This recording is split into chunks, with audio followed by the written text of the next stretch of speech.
let's talk the elemental Huntress.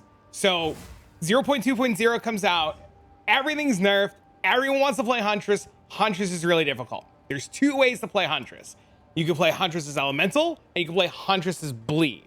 Now, we're going to talk specifically about elemental Huntress, and what I have found out, I wish I knew at the start of the campaign. I've managed to make it through the campaign at this point. I'm deep into tier 1 maps.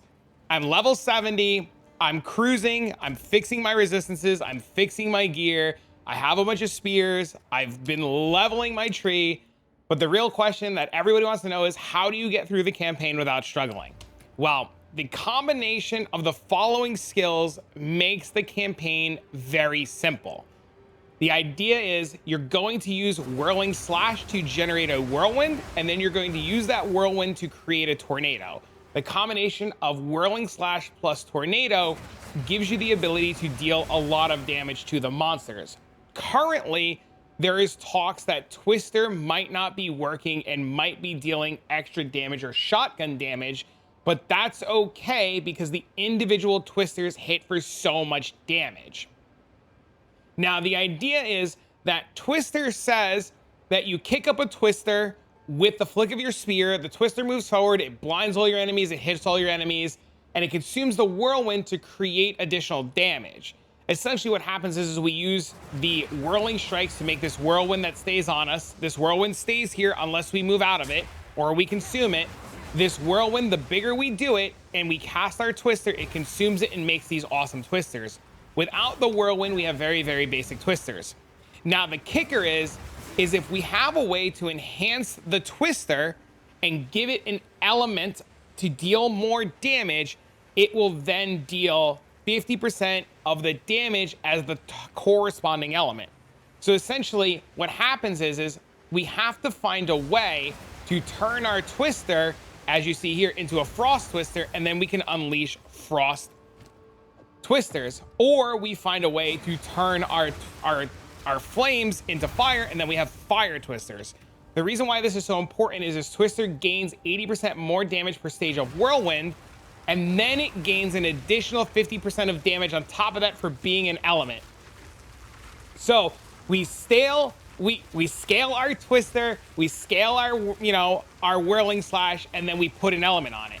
Now the real kicker and the real cool thing about this is we could do this as early as like level 5, right? When you start the game, you get Whirling Slash. It's not very good. You pretty much just want to auto attack the early monster. But eventually, very quickly into the campaign, or very quickly into starting, you're going to get access to Whirling Slash.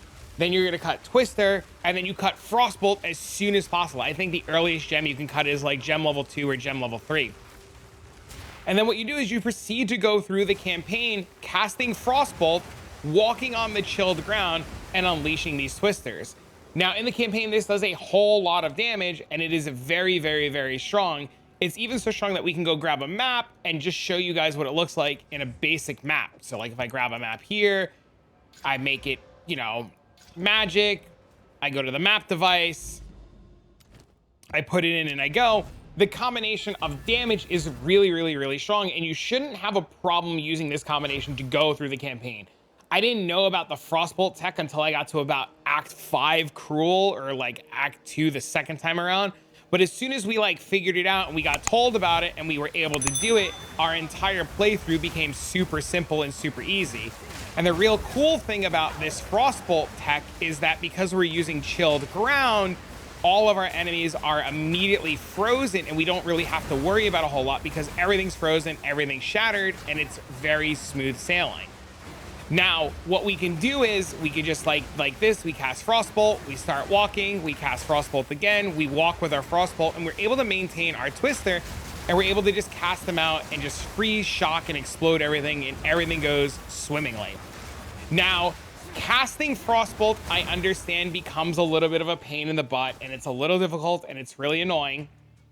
But once you get to about level 33, 34, you have a little bit of currency, there are two sets of boots that you can buy. There's the boots here, the Birth of Fury Stone Greaves, and there's another pair of boots, and the name is slipping my mind right now. It is called the Wake of Destruction boots, and both of these boots allow you to do one very specific thing. they allow you to cheat the Frostbolt mechanic. Essentially what these boots are doing is they're allowing you to have a trail of fire ground or a trail of shock ground underneath you as you move. And since Whirling Slash is allowing you to move the entire time, your tornadoes and whirlings are always either on fire or full of electricity. Now, these boots are relatively common to find and relatively easy to get. The problem with these boots are because we're day 2 of early access and everyone and their mother is trying to figure it out and get it, the boots can be a little pricey or a little bit out of budget, probably for the next day or 2. At the time of putting this together, grabbing these boots, the Birth of Fury boots, if we look them up right now on the trade site, these boots are roughly, well, when I bought mine, they were 5 Exalted Orbs. Right now, at the time of recording, they are 1 Divine. So what we can do is we can hit show, show the filter, come down to buyout price, hit Exalted Orb, and then click search, and then we could see cheaper pairs of the boots. There's a lot of cheaper pairs. Do not get scammed. Do not buy these boots for 1 Divine. They will completely tank in price. We can do the same thing for the Wake of Destruction boots. We can hit search here, and we can see they're about 1420x.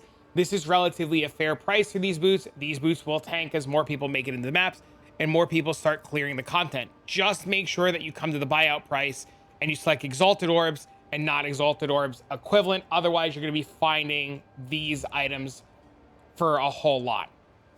Now that we know about that, and we know how we're going to level, we're going to cast Frostbolt. We're then going to cast Whirling Slash into Frostbolt, and then we're going to cast Twister, and that's how we're going to level. Now the next question is what about the rest of the skills? What do we do? How are we doing it?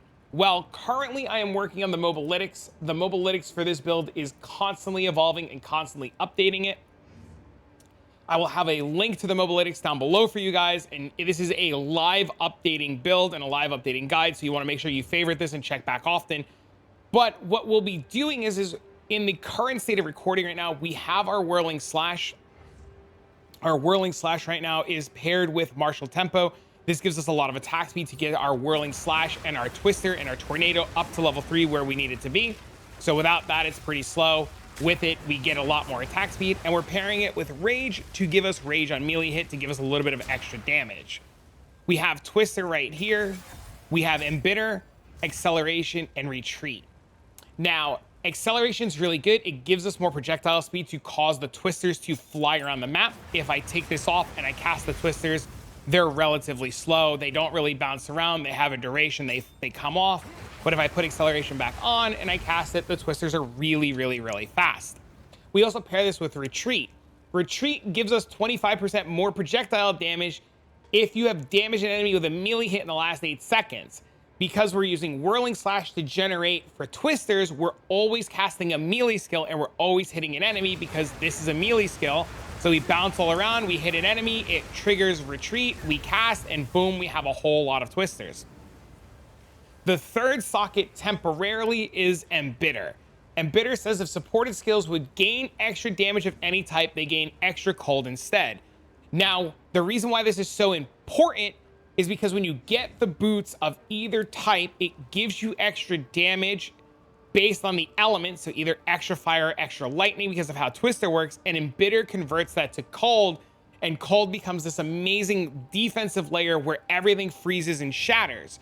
The other reason that we want all of our damage to be cold is because we want to pair it with Combat Frenzy, and Combat Frenzy says we gain a frenzy charge when you freeze, electrocute, or pin no more than once every 5 seconds. As we level Combat Frenzy and we get it quality, it'll be a lot better, but pretty much it is permanent Combat Frenzy charges, and then we pair it with Profusion to generate an additional charge, and we give it Precision to give us more accuracy. We'll talk about the accuracy in a second.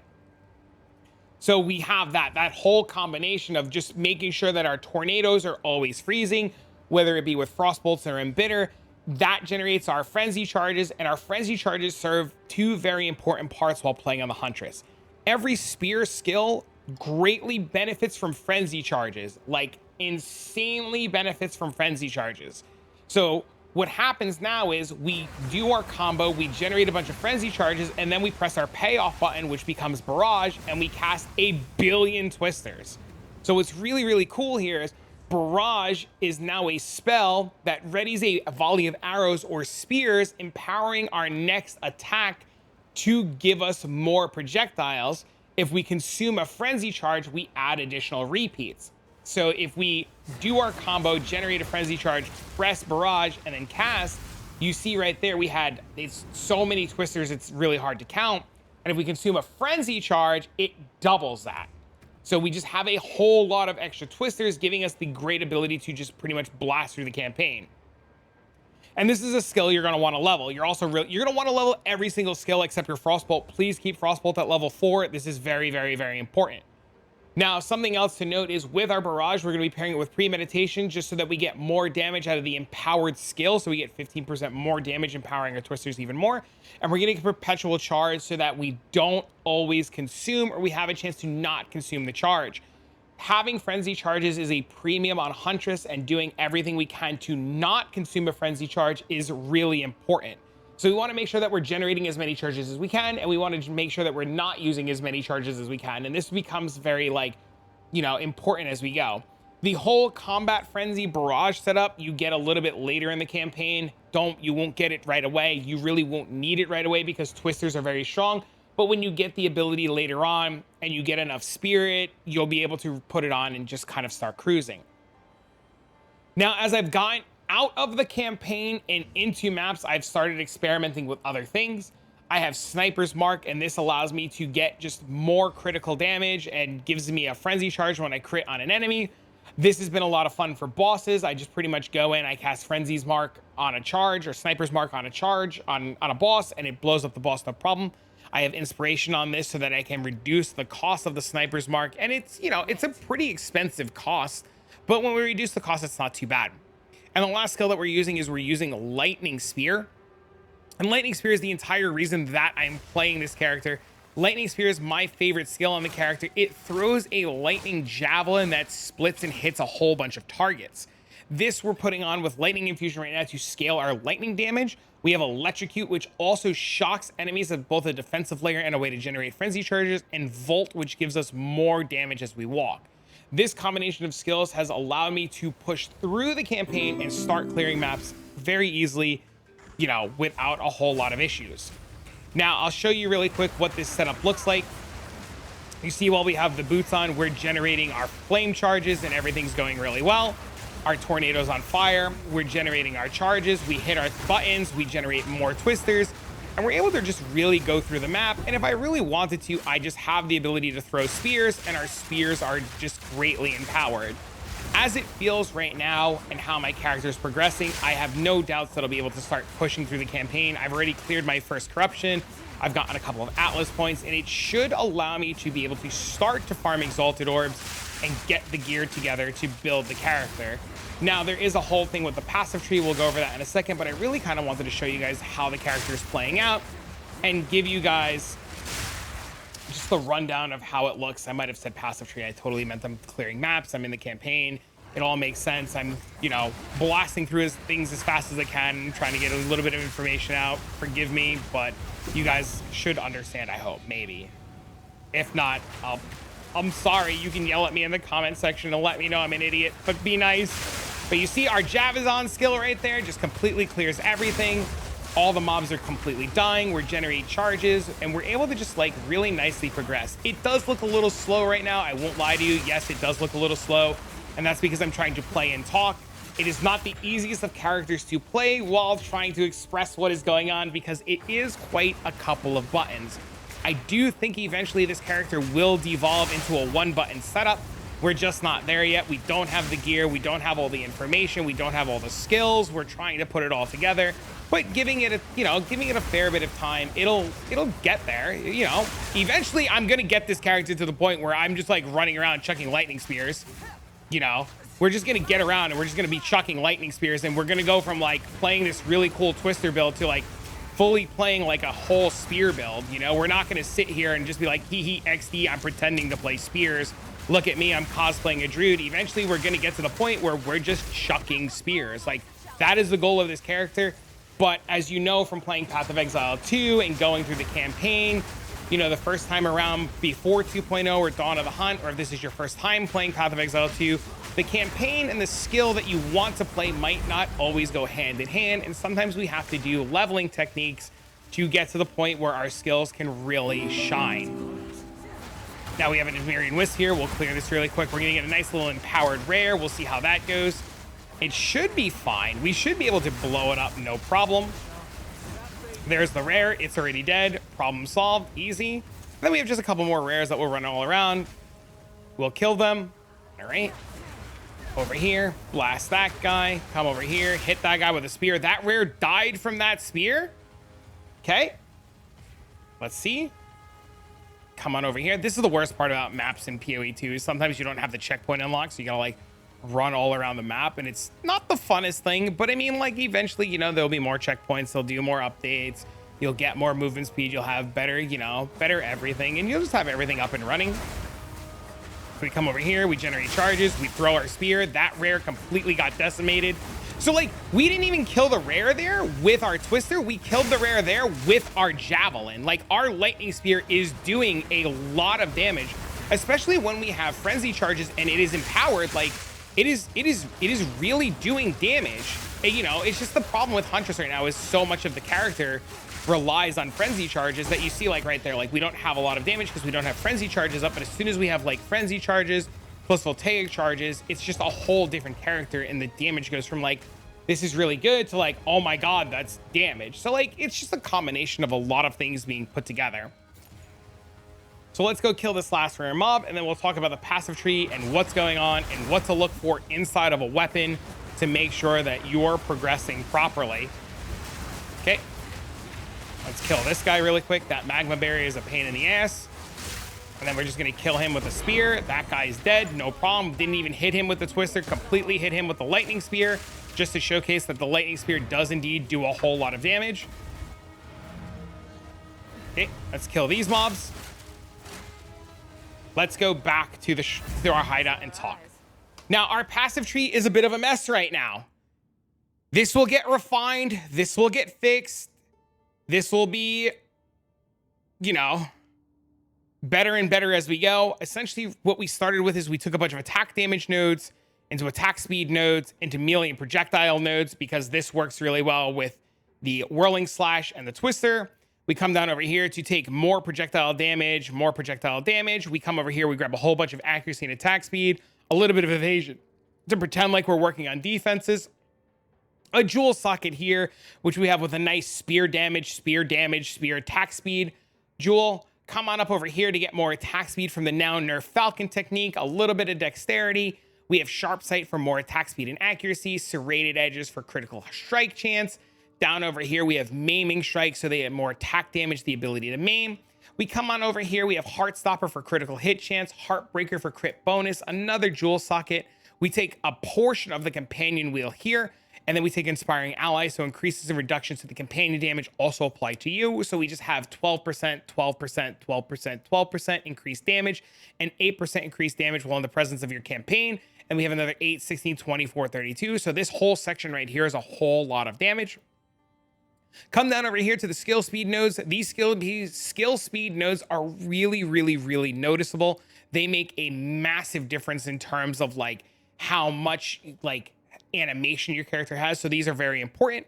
We take majority of the spear wheel. Eventually we're going to take the last accuracy node, but we take the spear wheel for critical strike chance, attack speed, more damage, more accuracy, more attack speed, more everything. We come over here to grab the rest of the accuracy wheel. We're getting attack speed per accuracy. Eventually, I'm probably going to take these 2 points over here. And then we're moving down over here to another jewel socket, which I need to find a jewel. And then we're coming on over here to grab critical strike chance and then critical hit chance from tainted strikes. Eventually, this character will path over to lightning rod, flash storm to have lightning penetration. We'll get penetration from forces of nature. Maybe crystal elixir, probably not. And then we're going to eventually come up here and then figure out if we're going to path to this whole lightning wheel up here and the crit wheel over here. Essentially, we just want to get more maximum lightning damage, and we want to just be able to deal tons and tons and tons and tons of lightning damage, because we want to eventually get to the point where we scale our lightning spear to be the biggest hardest hitting thing that we can do. Now, as far as our ascendancy tree goes in the campaign, I literally took critical strike first. I did 100% notice the difference in damage with taking accuracy nodes in the campaign, and then I followed it up with penetrate. Penetrate is very, very, very strong as it adds more damage based on accuracy on your weapon. So a really good example here to showcase to you guys is I have a weapon here. Where is it? I have a weapon here. This weapon is 131 DPS. Right now, you can see I have 4,300 whirling slash. This is 131 DPS with a little bit of accuracy on it. This weapon here is 78 DPS with more accuracy. And if I put this on, you can see they're roughly relatively the same in damage, showing that like you do need accuracy in DPS. But then if I grab something like this that has just more damage, so this one's 145 versus 131 with accuracy, we see it's roughly the difference, and the accuracy proves to be king. Now, if we take this weapon, which is the weapon that I'm using, is only 188 DPS, and this is 131, you would expect it to not be too much of a big change because it's only a 58 DPS difference, but the accuracy on this weapon is 442 plus 80 versus the accuracy on this weapon, which is 84 plus 80, and if I do this, it doubles my damage. So this is 131, this is 188, and when I swap these two, because the biggest roll difference is the accuracy, as you can see, the physical damage is roughly the same. It doubles my damage. Now, I've tried non-accuracy runes, and I've tried fizz runes, and accuracy runes are better. I don't have a lot of runes to showcase in this video right now, but we can do it in a future video where we showcase and take out accuracy runes and put in fizz runes, but accuracy is king because of this node. So an ideal weapon would be like hybrid or percent fizz, flat fizz, giga accuracy in the prefix, and the suffix would be like crit chance, maybe crit chance, accuracy, attack speed, crit bonus, something of that sort. So you're just looking for the highest hitting damage with accuracy that you can get. As far as Ascendancy 3 and 4 go, I'm currently toying with the idea with taking Elemental Infusion because we have so many frenzy charges all the time. So that might be a lot of fun. I don't know how that's going to interact with the whole like spear throwing from Lightning Spear. We're going to find out. And Infused Avatar with this might be insane. But I've just got, you know, the Trial of Chemist key while I was recording here now. So I'm going to go do this after I'm done recording. And we're going to figure it out. But that's pretty much everything and where I'm at right now with this character. I plan on like figuring out the rest of it. My gear right now is bad. My gloves are like level 45. My ring is level 40 with no stats. My helmet is from like Act 2 in the campaign. And my, like, all of my gear is just like abysmal. So like, I'm literally being carried by the strength of Twister and the strength of being able to generate frenzy charges. I think Huntress is a very interesting class. I think Huntress hasn't been solved yet. And I think once we start to solve Huntress on both the elemental side and the bleed side, we'll start to see very big differences. Huntress starting without having knowledge of both the Frostbolt tech and how to generate the burning ground and stuff like that is wild. But I think if you're struggling and you've made it this far in the video and you can't get out of Act 1 because you're like my buddy Star who's using a bow, maybe it's a good idea to equip a spear, grab Frostbolt, cast Frostbolt, whirling strike into it, cast Twisters, and live your best Huntress life. But I hope this helps. If you manage to do something or you come up with a good idea or you have an idea that might help or you want to brainstorm a little bit, you can come talk to me on Twitch. You can come talk to me on YouTube. You can leave a comment down below. You can come on over to the, the Discord, and then we'll go from there. But for now, friends, I'm going to do this video to you guys, and good luck in the campaign. I'll see you all in the next one.